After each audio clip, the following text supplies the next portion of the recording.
podcast where we try to take the political issues of the day and put them in a larger historical and theoretical context. And this week, I've been thinking a lot about democracy in America and the state of our democracy. And I think I and a lot of people feel that it's not healthy, that it's under threat, and that it not just under threat from Trump, but that it hasn't been healthy for a long time. That there's something's gone wrong in our political system. So I wanted to have on a guest who has thought about this very hard, who has written about this, the author of Democracy for Busy People, Kevin J. Elliott, a political theorist at Yale. So yeah, Kevin, thanks so much for coming on the podcast. Thanks so much for having me. Looking forward to talking about this uh, very difficult topic. Very, very difficult, but very, unfortunately, very relevant. And important. Um, and important. So yeah, hopefully we'll be able to shed some light on the issues. And I think it's interesting because you see this kind of dissatisfaction with democracy from a lot of different sides of the political spectrum. Right. On the one hand, we see Trump has this narrative that elections have been stolen from him. That's a very common narrative on the right, that there are illegal voters who are undermining our democracy. And on the other hand, you see a lot of anger from the left, right? From Bernie supporters who still feel in some way that the nomination was stolen from them, or that centrists have been colluding to keep candidates like Bernie out of power. Um, and even from people like me who are, more of like a liberal, whatever that means. I'm still a liberal, who feel like something's gone wrong in the way our political system has been working. Um, what's your big picture take? Like, if you had to give the elevator pitch for what's going on with democracy in America, what would you say? Yeah, I would probably, trace out a very serious decline since about the beginning of the 21st century. A lot of people will identify Bush v. Gore as this like watershed moment. Um, I definitely agree with that as being an extraordinarily important moment. Um, uh, but for me, Bush v. Gore created a negative precedent, but it didn't unleash a democracy recession agenda, basically a democratic backsliding agenda. It didn't put democracy into the playing field of politics in the way that what I think of as the thing that did do that was Shelby County v. Holder, the Supreme Court case, which essentially kneecapped the Voting Rights Act, which pretty much was the guarantor of the first period of multiracial democracy in United States history between 1965 and 2013. I think that period of American history is going to be remembered a as a specific epoch during which the Voting Rights Act was in effect, and specifically in which it was supported by overwhelming it was a consensus, overwhelming consensus institution, I suppose, in American life. The moment that the Supreme Court thought that it could repeal the Voting Rights Act, effectively rendering it null and void, then that instantly put on the political agenda. It made democracy something that partisan majorities could manipulate to their advantage. And of course, those partisan majorities would then would exercise that in ways that were tracking previous patterns of racial discrimination and gender discrimination, most recently. In any case, so when I think about the history of American backsliding, for me, that is really the key moment. We also see in parallel happening at this time from around 2000 to now, really just a flood of money into the American political system, right? So as late as 2002, you had bipartisan majorities in Congress willing to pass major legislation that was attempting to shut off, restrict the flow of money into American politics. And that's, again, sort of unthinkable today. So really seems to me that the first few years of the millennium were this kind of you had a few worrisome precedents, you had a few positive precedents, but then really things began to unravel towards the end of the Bush administration and during Obama's presidency, largely through the agency of the Supreme Court, but also through shifting understandings of the nature of sort of political competition and advantage, especially among the Republican Party, right? The Republican Party being the agent of democratic backsliding in the American political system. Yeah, and I think that's all quite correct. That in some ways the shape and functioning of our political system is on the agenda in ways that it wasn't for a long time. You know, when I was growing up, when I was young, these kinds of questions were beyond the bounds of political contestation, and now they are not. They are most assuredly not beyond the bounds. And so as usual, I'd like to try and put this question, this crisis that we're facing, into a larger historical context, because I always think that that's valuable. It's valuable to have a little perspective on like the longer arc of history to understand where we are on that arc. Um, and so for me, it's interesting because democracy wasn't always the central political value of the world, right? For a long time, it was kind of unthinkable.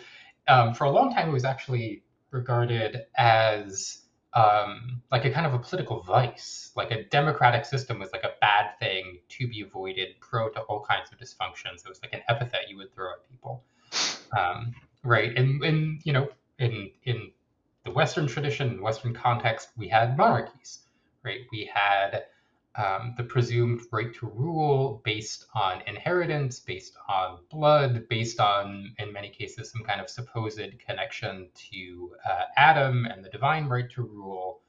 And that all kind of breaks down in the modern era and gets replaced by this value, democracy. And what's your read on that process? I've been thinking about it a fair amount. Actually, I have a research project that is looking at the sort of history and development of representative institutions. Um, so I basically the way that you spell that out broadly, I think I just sort of agree with. It is this thing that unfolds over the course of history, but it has a bunch of these like inter interstitial steps, right? These stops along the way. So I think one of the ways of understanding the ideal of democracy when it was not an ideal, but rather, as you say, a pejorative, is in that phase, democracy was seen as a kind of a partisan ideal. So that is to say, not a partisan ideal, but rather a partisan system of government. The problem with democracy is that it was ruled by the poor, and the poor are by definition not interested in the common good. They're interested in advancing the interests of the poor. This is like Aristotle's way that he characterizes what democracy is. That's what it is. It's not ruled by the people. I mean, it is literally. It's funny when you talk about when you talk to people, how do you define democracy? They go, well, democracy means the rule by the people. And literally, that's what it means. And it's like, yes, but in even way back in 400 BC, everybody understood. It's like, well, what we mean by the people is the filthy, dirty, poor masses, right? That's actually what it is as a form of government. And so, even in the early modern period, in places like Britain that are that do have elections, when you think about after 1688 and before that as well, but um, in the modern era, you've got representative institutions, you've got emerging political parties, you've got parliaments, but they're not democratic. And if you asked anybody who was in those institutions, they'd be like, well, of course we're not a democracy.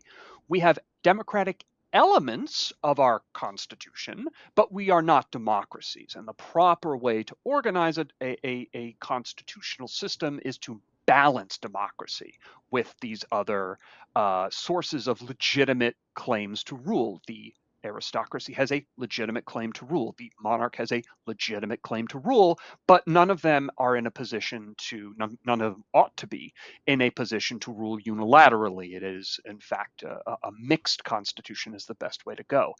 Now that all kind of begins to break down, right? In the 18th century, that understanding of a kind of plural mixed conception of legitimacy starts to break down as, among other things, social changes which put more political power outside, more social power, more economic power outside of the hands of those traditional elites. You see this in the growth of commerce. You see this in the growth of what we would today call capitalism. This is relocating economic resources and social power outside of the hands of the monarch, outside of the hands of the traditional aristocracy, who are often very bad at keeping money in their own hands.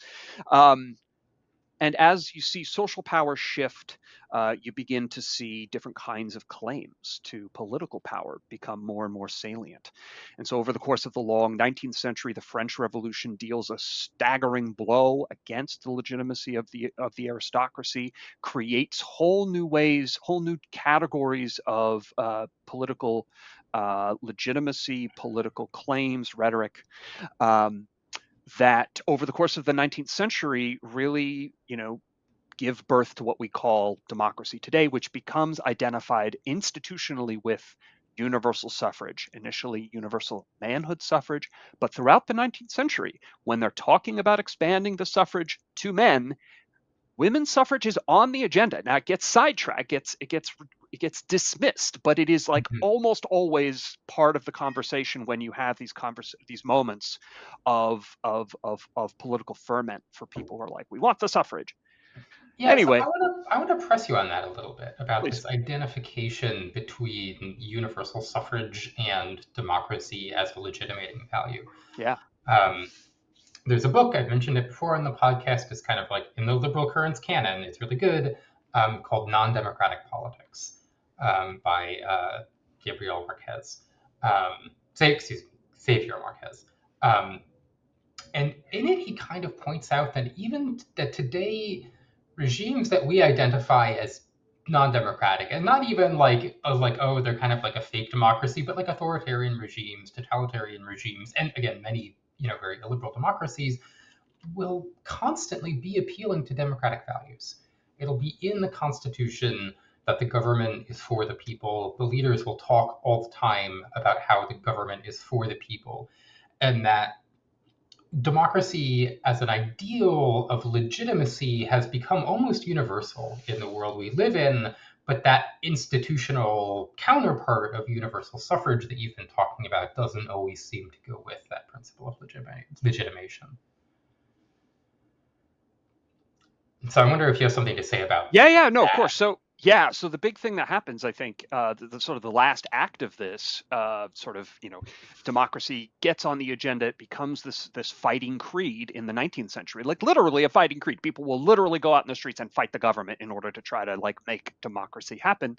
um, is that there was an ideological alternative to democracy, and in the 19th century, towards the end of the 19th century, this becomes essentially what we would call today sort of absolutist monarchy. So the idea that monarchs often so the three-legged stool of the traditional sort of feudal constitution of commons, lords, and monarch.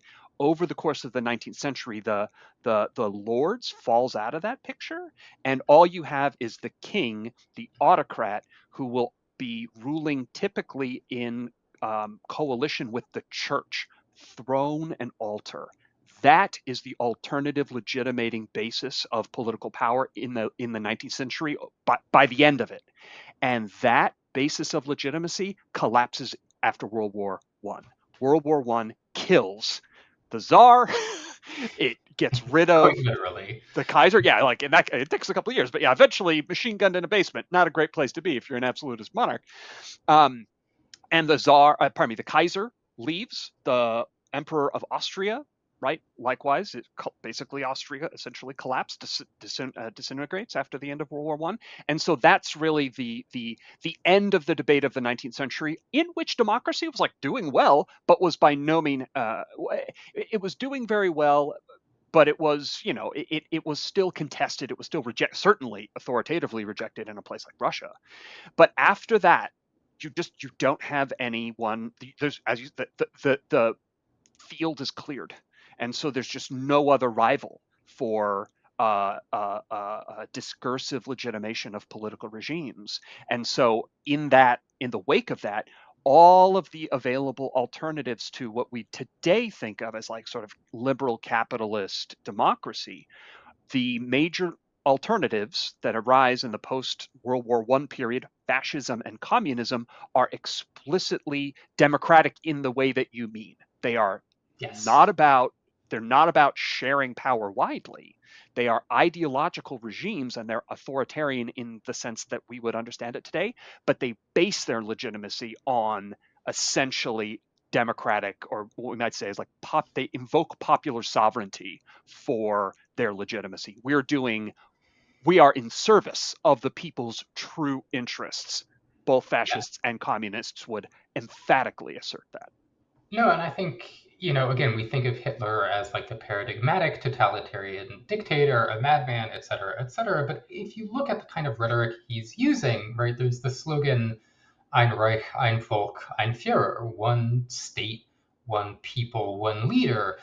And it's the people, that the people aspect of it is actually central to the ideology, right? That Hitler leads not by virtue of blood or not by virtue of mere power, but because he is the avatar of the German people, that he embodies the spirit of Germany, which is a kind of appeal to democracy in some abstract sense, even as institutionally, structurally, this is not what we would recognize as a democratic country.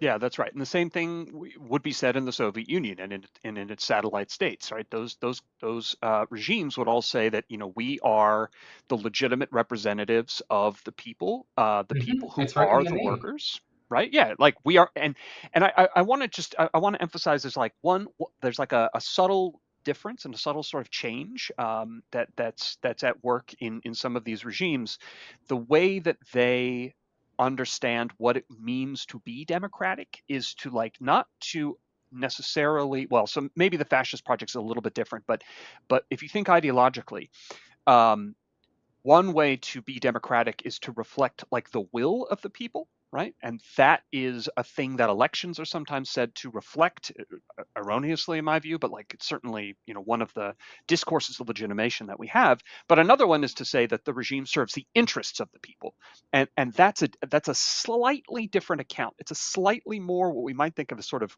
almost technocratic account of the nature of the proper role of the regime. The political theorist Jeffrey Friedman calls this democratic technocracy. He thinks that that's a thing that exists and might actually be characterize a wide number of regimes. One other alternative we didn't mention that's worth talking about, since it governed most of the world for much of even the 20th century, is the so-called developmental state.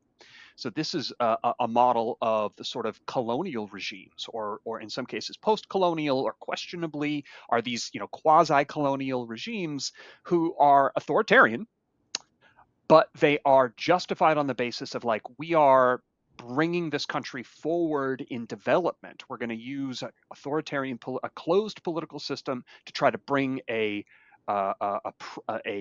agrarian, in some cases not even agrarian, but people who go around with uh, uh, cows and stuff, like Oh, pastoralist. pastoralists, exactly. Countries that have those types of peoples and economic production, how do we bring them forward into modernity? Well, we got to do it in using authoritarian means, but that's ultimately to the benefit of them and everybody else, because modernity is where it's at. That's what's Mhm. truly in their interest. So that's also a kind of authoritarian project. It's also a kind of way of justifying, like, well, we're doing this for their good. It's not for our good, it's for their good, Of right? course not. Of And course not for our good. no, of course Yeah, and I think this highlights again this gap between the kind of just discursive, justificatory programs, which these days it seems everybody like that's just the name of the game is democracy. You speak for the people. What that means, who are the people exactly? But that's one side of things. And then there's the other side of things, which is like how is that actually implemented on a structural, functional level? And that's kind of what I want to ask you now. If we look at America today, right, we're all Democrats in some sense. Everybody, Democrats and Republicans, they all want to represent the American people. They can't shut up about it. But on a structural, functional level, what is the state of democracy in America? Well, not good. Broadly speaking, well, okay, so here we have to separate a little bit. We got to do a little bit of work on just like what is meant by democracy in this sense. So, I think usually when people say how is democracy doing, they really mean the expansive conception of democracy as a system of government, as a set of specific institutions which are about electing leaders and sort of giving them certain specific kinds of powers. But they also mean also liberal freedoms. They also mean freedom of association and kind of like freedom in society. They mean freedom of the press. They mean these things and not just freedom of the press, freedom of speech, and so forth. They mean a very almost right democracy as a society, right? Basically, right? So I think oftentimes people sort of mean that. So if we take that bigger picture, if we take that big picture thing, how is democracy doing in the United States? Extremely, extremely bad, right? Um, we are since January under a administration. I often call them a regime because they are so far outside of the norm, of the historical norm of presidential administrations. It kind of seems like we need a different term for what it is that they're doing.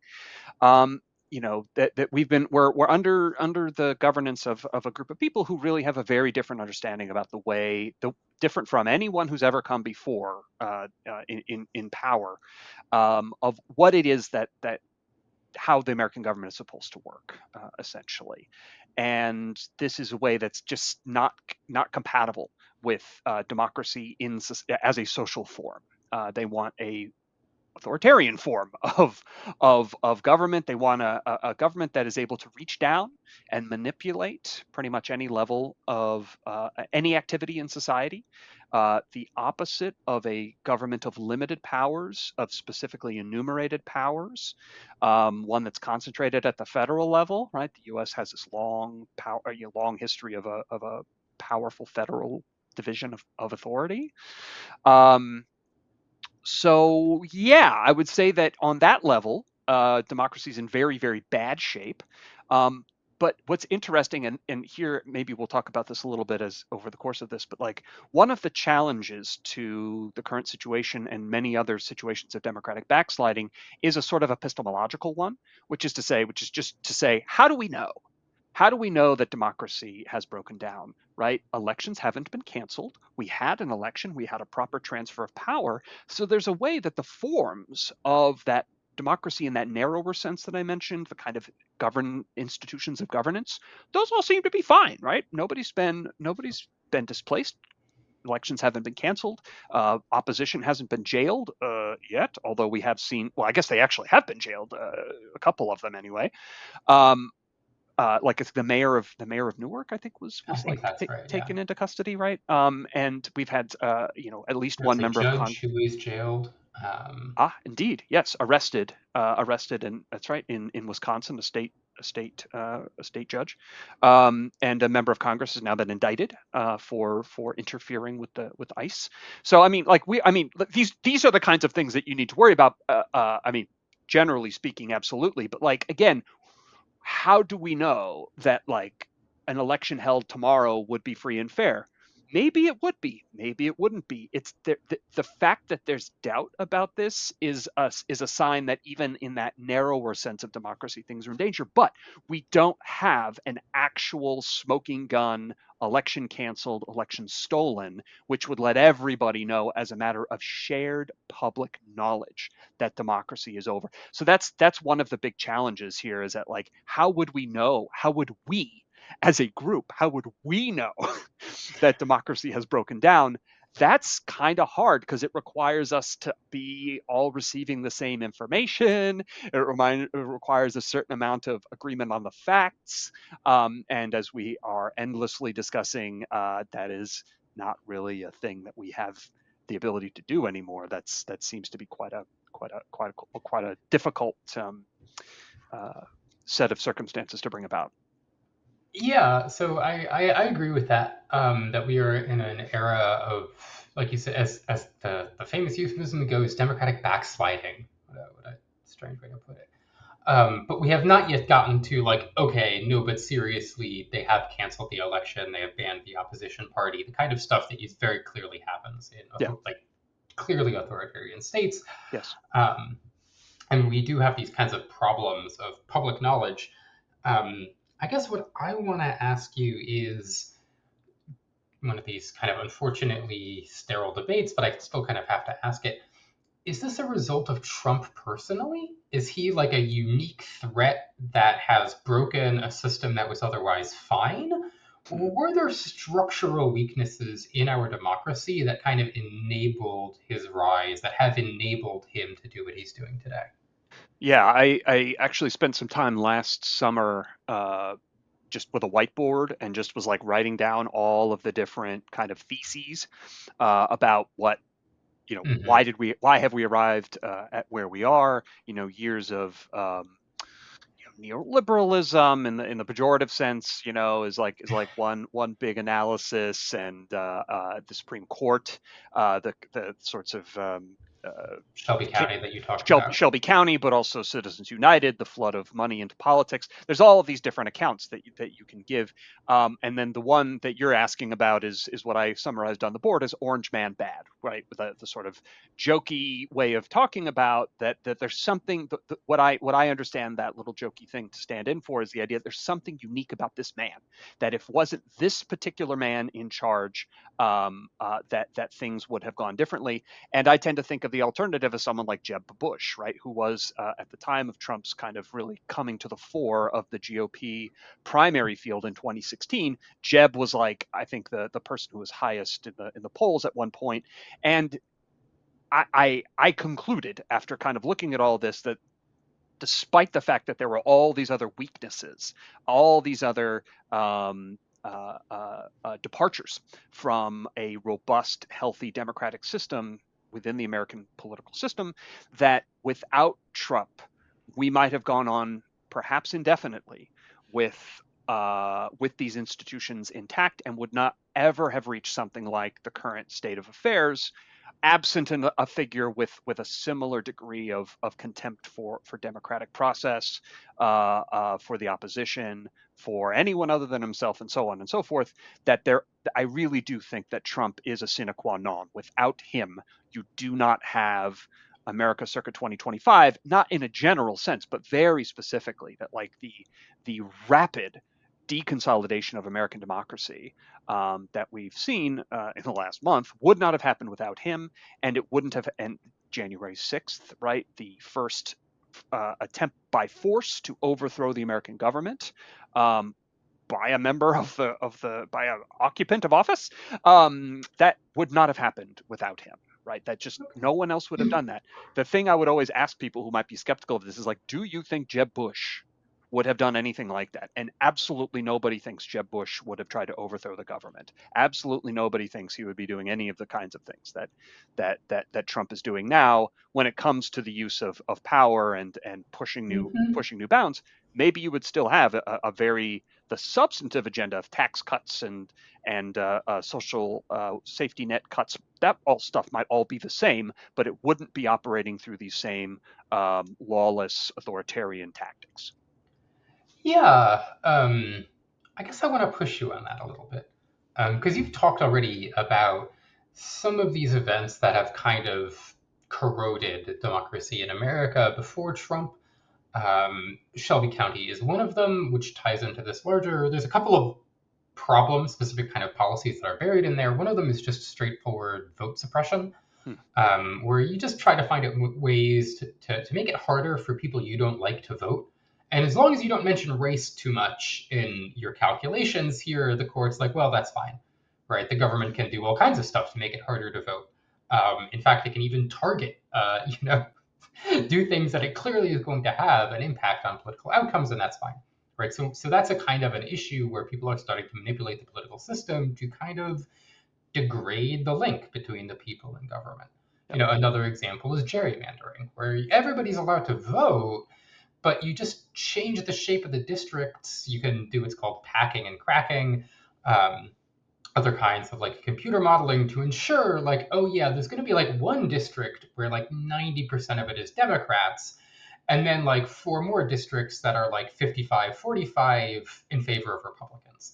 And so even if the overall math is like the population level is extremely tight, on a representational level, you can get huge divergence, right? And we've seen this in Wisconsin. We've seen, like in a very egregious case in Wisconsin, we've seen this kind of gerrymandering pursued elsewhere to create these divergences between the popular vote and electoral outcomes. Um, and so I think also another issue, I mean, I talked about this with Ned Resnikoff last week, and to some extent, is the proliferation of vetocracy in America. The sense that not on the level of elections, but on the level of government, there's all these veto points and checkpoints, and we're going to have a community meeting at 3 o'clock in the afternoon on a Wednesday to decide whether we do this thing that are kind of, again, getting between what the mass of the people have voted for and what outcomes you get at the other end. And this last one is actually a major concern of a lot of Trumpist figures, right? Some like Russ Vought, I think he's the director of Office of Management and Budget. I'm always talking about him because he's very striking. Seems like he articulates a lot of what's going on in Trump. He expresses a lot of frustration over vetocracy, and he justifies this kind of personalist, aggressive, authoritarian turn from Trump, as trying to break through the logjam of government. Again, in service of the people's will, because, we're all Democrats in that sense, right? But there's like too much stuff built up around government, and we're going to have to break through that with this kind of authoritarian method. And so I wonder if you see what do you think of that argument? That the desire for a strongman ruler of the kind who Trump presented himself as, who says, "I'm going to drain the swamp and I'm going to clear away the deadwood, and only I can fix it, and I am going to come to Washington and change everything and save America." Yeah. Do you think that comes from the sclerosis of our democracy? Yeah.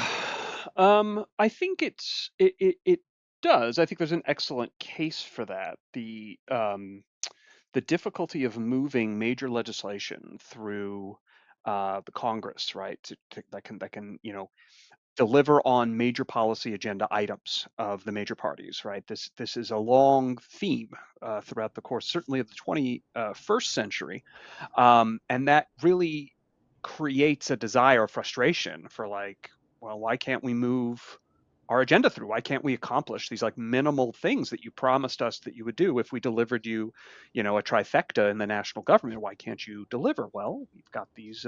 We don't have enough votes. We have only the bare minimum, and one member of our caucus refuses to vote for our big agenda item.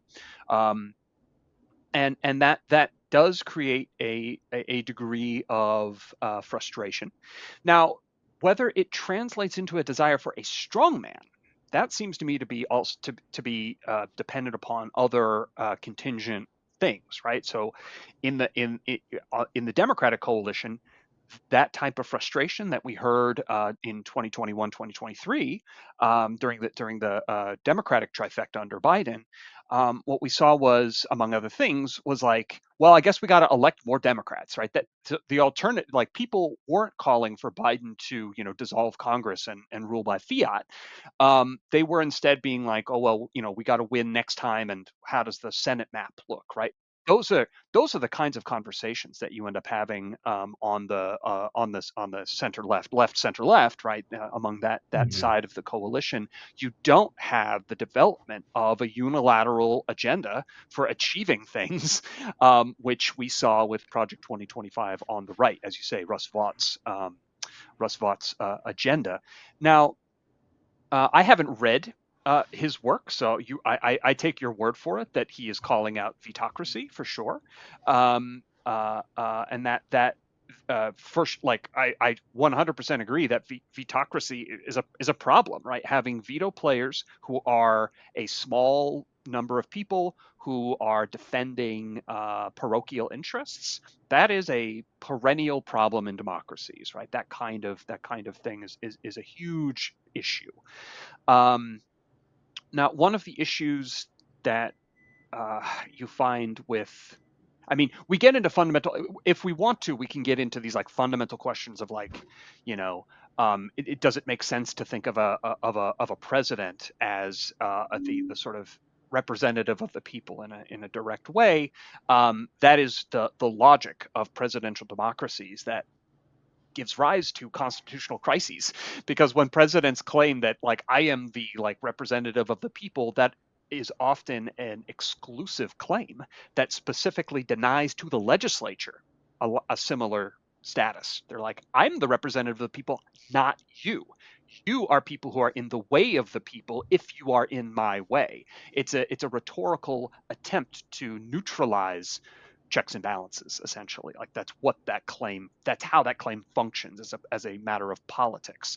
um so yeah, so the Vots of the world, insofar as they're saying we need a strong man who can deliver on his agenda, um I would say it is extremely important that election outcomes should pardon me, that yeah um that the agenda should come out of electoral outcomes. Basically, elections should reflect what happens, right? As you're Hmm. describing, the problem with gerrymandering, the problem with vote suppression, is that it creates this difference between what actual people want and what the government does. That's right. Um, there's an electoral side of that, which you've articulated very well. Vought is saying that there's things inside the government, the way that it's structured, that also gets in the way. That stated that way, that's not incorrect. Like that's true. Um, but the desire to have a strong man be the one who comes through and corrects it, that as being the solution, is far from obvious as an attractive one, and certainly is inconsistent with the American constitutional tradition. Now, I would say the way that you get the agenda, the policy, the outcomes that line up with election outcomes, the way you want to do that is through the legislature. So we really ought to be looking at and thinking about is how to get Congress both to be able to deliver policy that matches majority preferences, but also to reflect the diversity of Americans, which it does very, very poorly, due in part to how we organize elections. I'm sure we'll talk about that a little bit more. But what I would like to see is a Congress that can legislate in accordance with um, the outcome of elections, with the kind of platform that the party publicly advocates and defends in an electoral contest. That's the kind of politics that I would like to see. That is the kind of politics that is robustly democratic, and that is also more resistant to weird authoritarian, because like one of the problems with a strongman ruler is that he might do what the people want in some cases, but in other ones not. Right? Like that's the whole problem with an autocrat, is that they might do 90% of what the people want, and then except for that one thing, and that one thing is like tariffs or something, and it like annihilates the global economy. And it's like, well, he did everything else we wanted on all these other issues, but like the one thing, we have no way to stop him because Hmm. he's got this idiosyncratic view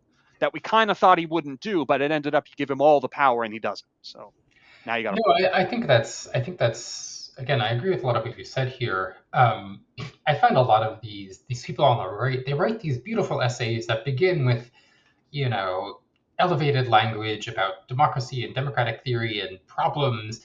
And then there's like this weird little gap. And then you get to the end, and it's like the five things they saw on Fox News last night.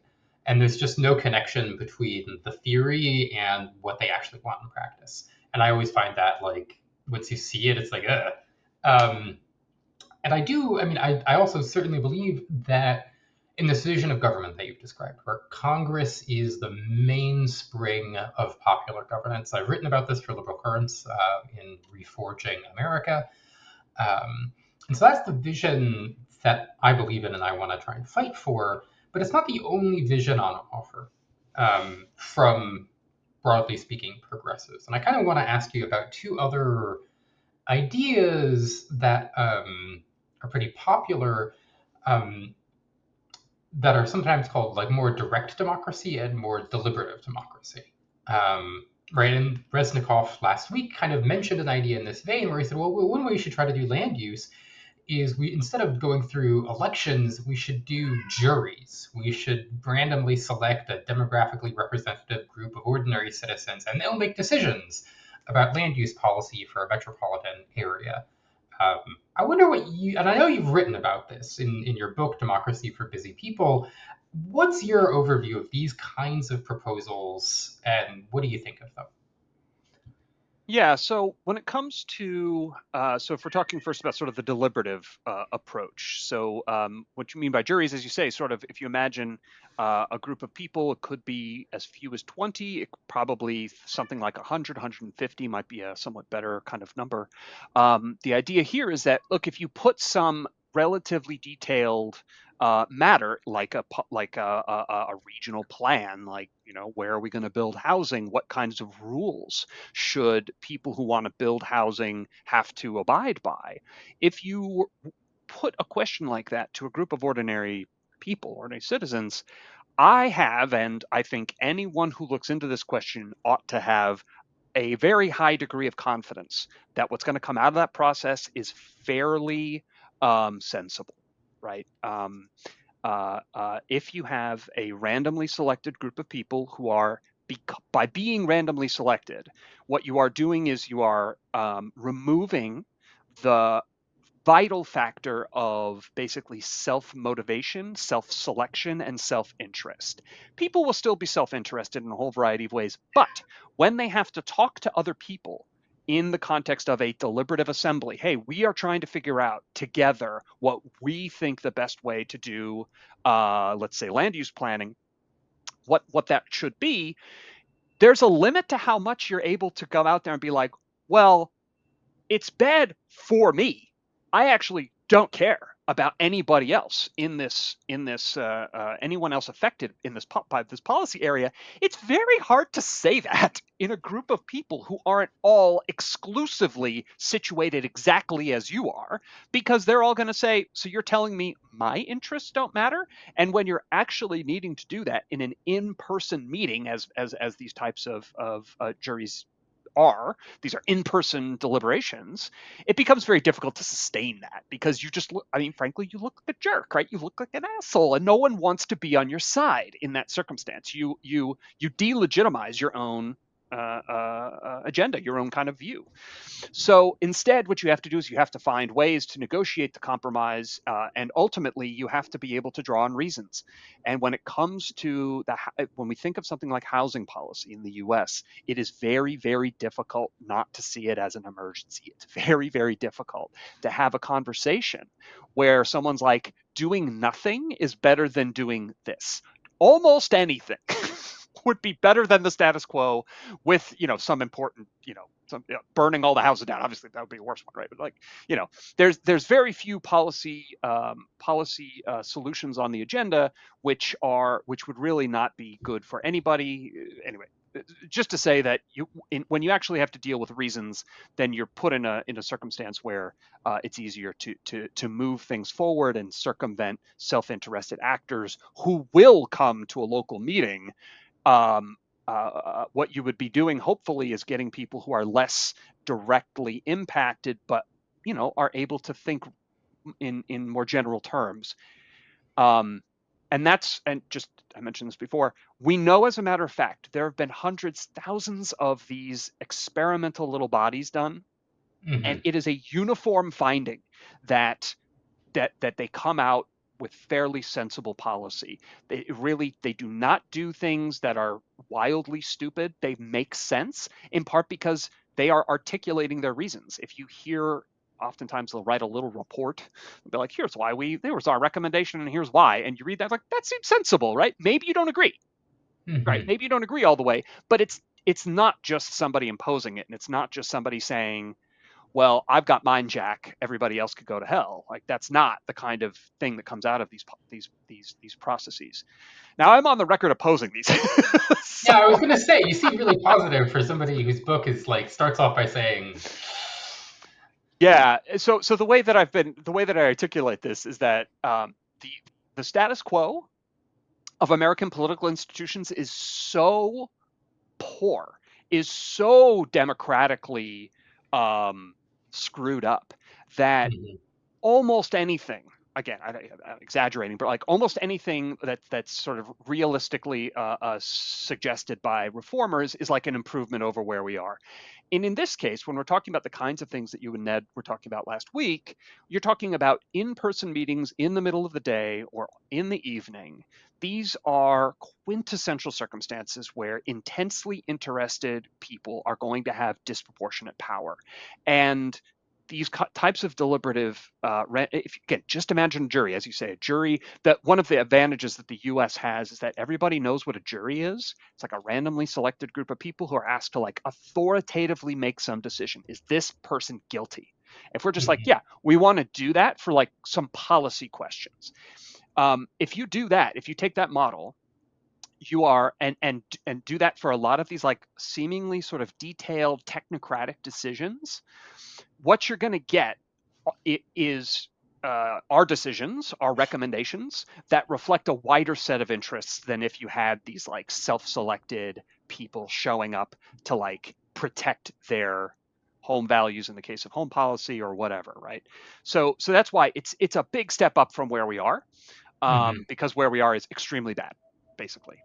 Um, and I mean, I do argue in my book. There's a whole chapter about this that that there are some kinds that there are roles for these types of institutions, but what makes the most sense is to have them as a kind of adjunct, as a kind of support, a supplement to electoral institutions. So in general, it should still be elected officials who are making the decisions, who are voting 3-2 or whatever on a local planning board or whatever, or a local city council, but they should not be making that vote in the context of 150 very angry, motivated, one-sided, right?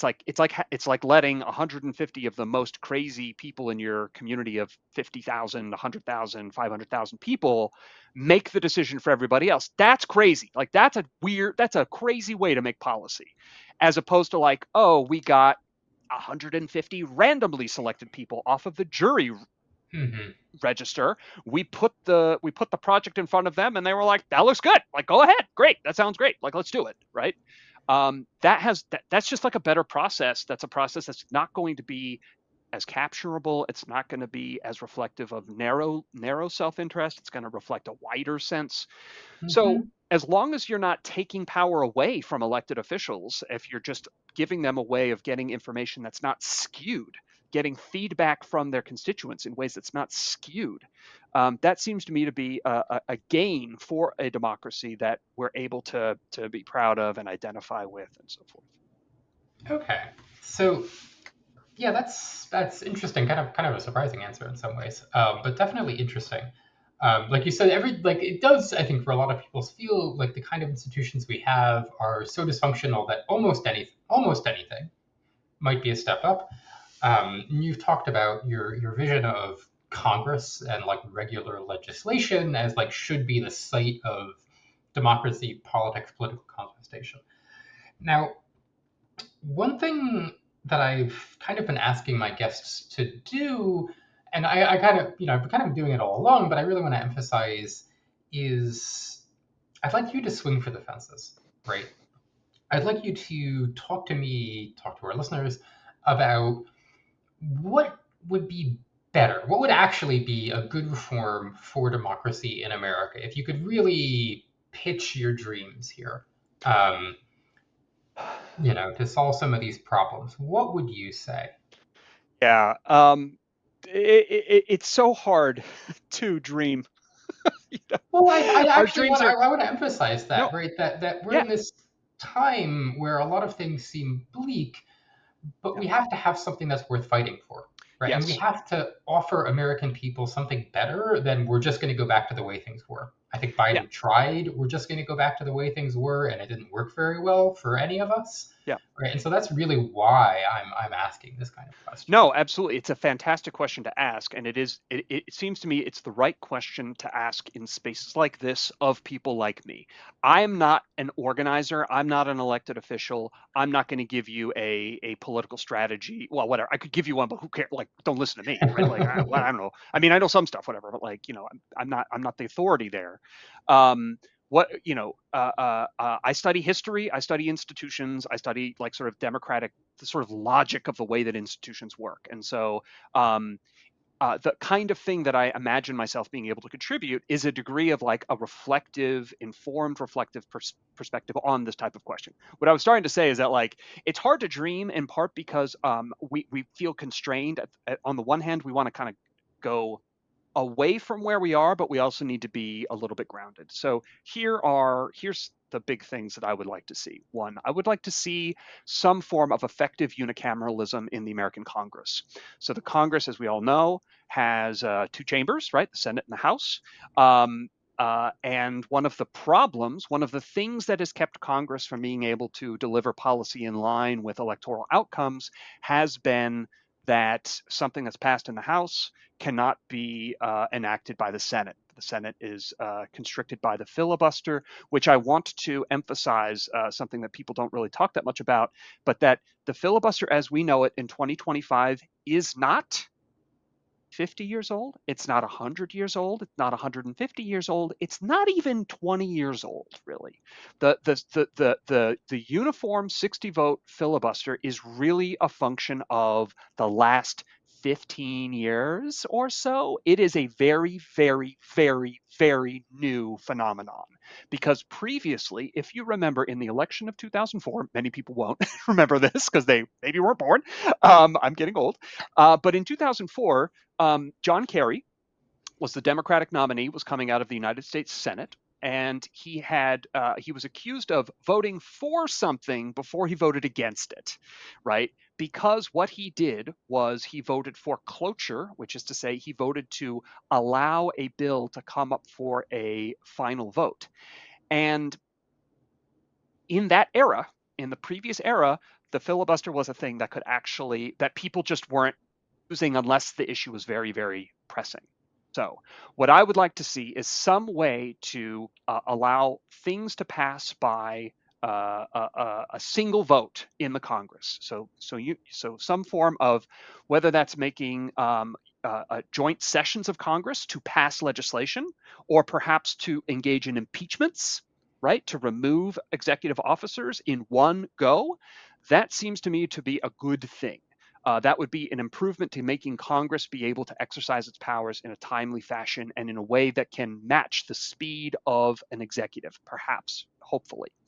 So that's one thing. Another thing is multi-partyism. I would want that unicameral Congress to have more than two parties. I would want it to have parties. I would want the Congress, call me crazy, I would like the legislature to reflect the diversity of the people that it represents. That's what multi-partyism is all about. Many Americans find their party a kind of a strange fit for a variety of reasons. There might be a policy that you don't really like very much that your party is committed to. And for most people, there's at least a few things that they think is like at least moderately important that don't really fit their partisan affiliation very well. Well, what if there was a party that did, right? Like that's like what multi-partyism is all about. Let's give people a real choice that reflects the things that they actually care about. And more, and very, very importantly, I write about this in my book, it also creates additional sites of competition within the political system. Right now, there is exactly one surface of competition, and that's between the Republican Party and the Democratic Party. And if you've got multiple parties, that creates new sites of competition where you can have a center left party and a left party competing with each other. You can have a hard right party and a center right party, and they can be competing with each other. But then also the center parties will compete with each other. And so you can get all sorts of generative ideas. And in any given election, one of those or one or more of those cleavages, we call these party cleavages, might be the most salient point of political competition. I'm a big believer in the discipline of competition. If you have to compete for people's votes, you have to offer them a realistic vision. One of the huge things about American elections is that we have hugely segmented competition. There are a few states where competition is insanely intense. In a presidential election year, we call these the swing states. In congressional elections, there's only ever a few seats that are in Mhm. places that are actually the outcome is actually in doubt, partly due to gerrymandering, partly due to geographic sorting, and so forth. Um, but there are ways to create multi-partyism in the U.S. They do require us to change the way our elections work. Which we can talk about more if you like. But there's so many different ways of doing that. Again, we're starting at such a basic level of dysfunction in American elections. I don't really care the way that we get multi-partyism. There's some I might not like, but like, just let's do Mhm. it. Like, there's lots of ways to do it. Let's try it. The last big thing. So what we've talked about is the structure of power in Congress. We also need to be thinking about the structure of the power of the executive. And the big thing that the United States does not currently have, and this is one of my little my hobby horses, I bang the drum about this all the time, is that right now the American Constitution does not have an effective way to get rid of an abusive or corrupt executive officer, chief executive officer. The constitutional remedy that we have is called impeachment. The impeachment mechanism in the American Constitution is non-functional. It does not work under our current Quite political obviously. arrangement. Quite obviously, absolutely everybody understands this, and indeed everybody in the political class understands this, and that's why it doesn't work. Right? No one even is going to try because everyone understands there is a consensus shared piece of knowledge that there's no way to get rid of any executive officer, of any judicial officer for that matter, who is misbehaving, is wildly corrupt. So we need to rethink the nature of the relationship between the legislature and the executive. One way of doing that is to make it much easier for Congress to get rid of the president. I mentioned this with this unilateral thing. I think you have recently written about the idea of introducing a secret ballot for impeachment. I think that might also be a good idea. Now, there remains this other problem that's sometimes called the supersession problem. When you have an independently elected president, um, to remove him from office is to is to assert that the voters made a mistake. And that's very hard to do as a matter of democratic legitimacy. So, parliamentary systems of government make the executive come out of the Congress. Now, parliamentary systems have a variety of problems with them, but here's a system that most people probably haven't heard of. It's what's called semi parliamentarism. In semi parliamentarism, you take a bicameral legislature. We still have one, and I wasn't suggesting necessarily abolishing the Senate. Let's give the Congress ability to operate as if it's unicameral. There's ways to do that. But if you've got a bicameral legislature, in a semi parliamentary system, what happens is that one of those chambers is what's called the confidence chamber. It puts the executive into office and it removes the executive from office. The other one, it doesn't do that, but it will be the legislative chamber. It's still a bicameral situation, so you would still have them having to vote. I would want there to be these ways of bypassing that as a matter of unilateral Mhm. unicameralism. That's fine. But if you have that type of structure, you can have a multi-party chamber that's necessary for passing legislation, where a huge amount of the politics happens. But you can also have a chamber that is dominated by two main parties of government, and those parties will be the ones who can empower the executive. This gets around the problem in parliamentary systems of instability in the government, because executives, if they have to have a complex multi-party coalition, they can be unstable. But if you have two artificially created majorities, if you have one chamber that has a kind of artificially created two-party system for appointing the chief executive, Hmm. but then a multi-party chamber that's required for actually passing law, that gives you good things from both designs. This is affiliated with a political scientist named Stefan Ganghoff. He wrote a whole book about this. It's a Not a very parliamentary America. no, Parliamentary America is this other book, actually. Okay. Stefan's book is called Beyond Presidentialism and Parliamentarism. He's Yeah. also got a, Okay. Aptly titled. yeah, So yeah, I kind of want to ask you. I mean, we're running short on time, so if you have a minute, I do want to ask you one last kind of question here. please. Um, so when it comes to multi-party democracy, this is not a view you need to go to Yale to find. Right? You'll hear people say it all the time. Oh, there's the two-party duopoly. We have to break the two-party duopoly. There's a lot of frustration with a two-party system, and usually these kinds of pitches end with, "And that's why you should vote for Jill Stein," right, or some other no-hope third-party candidate.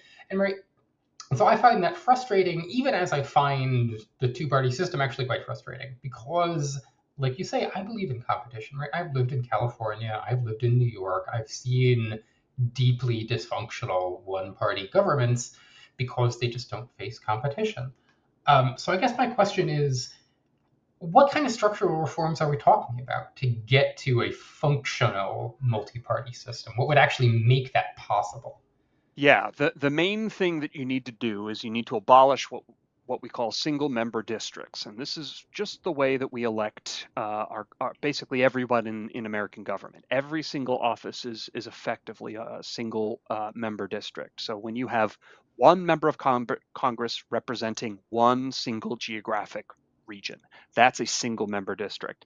The most obvious way, or the most let's just say the most obvious way to create a multi-party situation in the United States is you could make every state a multi-member district. So what that would mean is that whatever state you live in, you could divide the state up into a few different ones if it's big enough. A state like California or Texas, you could divide it up into a few different districts. But what you'd want is maybe between 3 and 5 members. I live in the state of Connecticut. Connecticut's a very good size for this.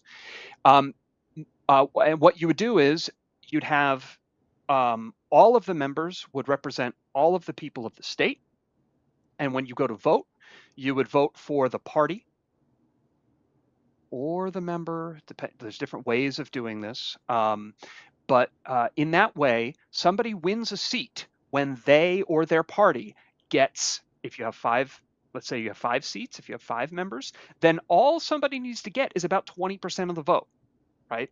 And that is how you get a Green Party member into the House of Representatives. That's how you get a populist party or whatever. That's how you get depending on the state that you're in, right? Like, who would that 20% be? It might be very extreme, left or right, but there's not going to be that many of them, right? You're going to have then potentially competing centrist parties, right? You might have a kind of a business-friendly center-right party, and then you might have a business-friendly center-left party, right? Like, these are the natural cleavages that exist in virtually every democracy on Earth. Yeah. But with that multi-member district, what happens is that you've got multiple members who represent you, which we already have in our federal system, and it creates the opportunity for basically a lower threshold of what it takes to win. Instead of needing 50% plus one of the vote, all you Mhm. need is like some smaller fraction, and that allows somebody to say, look, I know not everybody agrees with me on this political view, but I think it's important. I think it's the most important thing. And if you can get enough people, and where enough isn't 50% plus one, then you can get representation in the national legislature. That's kind of that's what it looks like. So your ballot looks a little different. It'll be like vote for one, and there's 3 different seats available, or 5 different seats available. Yeah, and I've written about the solution a little bit, not in any detail, but one of the things that I like about it is that it's not something you need a constitutional amendment to get to, Yes, that's right? exactly right. This is something that we could just do by regular legislation. Yes, Um, as a matter of the technical side of it, yes, that's right. It is the kind of thing, it's important to understand that historically it's very hard to change electoral systems in this way because although it is you are correct as exactly, but there is a sense in which People it's important. recognize that it matters. It matters, and it is a part of the Constitution if you understand that in a more kind of ephemeral sense, right? People be like, "What do you mean it's not part of the Constitution? It's how we do things around here." And it's like when you understand the democracy, pardon me, when you understand the Constitution in that sense, it really is a part of the Constitution. So it really is kind of a big change. Um, I and mean, and uh, I've written about this, but I think we're in an era when people, I mean, we've kind of been talking about this the whole time. People yeah, feel like that small c constitution, the way we do things, isn't quite as settled as it yes, used to be. That it feels a lot like we are at a bit of a moment of rupture, a moment of yes, possibility, also. yes. Um, and Emph- so, I emphatically agree with this. And that's where I want to emphasize one other point about these reforms. Reforms happen when coalitions of people who are powerful want them to happen. They need to have some kind of partisan reason. Like, unfortunately, right? You might wish that our reformers would all be publicly spirited heroes or whatever, but they're not. It seems to me that if you want one of the reasons to pursue multi-partyism, if you're on the left or center left, part of the reason that you want to do that is because it will split the Republican Party. Now, it'll also split the Democrats, and you might not like that if you're like, well, we need to keep our coalition. Just like bear in mind, one party is threatening America, whatever, like, right, is creating like these challenges for our politics, for our political system, and so forth. And what you really want to do is you want to force you want to make it harder for that coalition to cohere. And multi-party reform makes that coalition, which we see is dysfunctional in a whole variety of ways. You want to create the ability for people to get off the Trump train.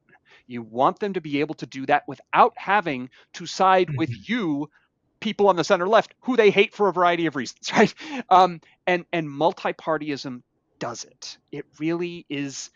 I don't want to say it's not. I don't want to call it a silver bullet. There are no silver bullets. There's lots. There's going to be lots of trade-offs that are involved in this. But if one of the core problems is our two-party system, one of the parties has been captured by its extremist wing. What you really want to do is you want to split that party, and multi-partyism does it. Yes, no, I think that is hopefully, one can hope, a strong incentive for Democrats when they come into power again. Hopefully, One again, can this hope. is One can all hope. One can one can hope. hope. That Yes. is the situation we live in today. There's things to Yes. hope for and things to fight for. So yeah, thank you so much for coming on. It's been a great discussion, and yeah, I'm sure I'll see you around. Sounds good. Thank you so much for having me. It's a great conversation. Cheers.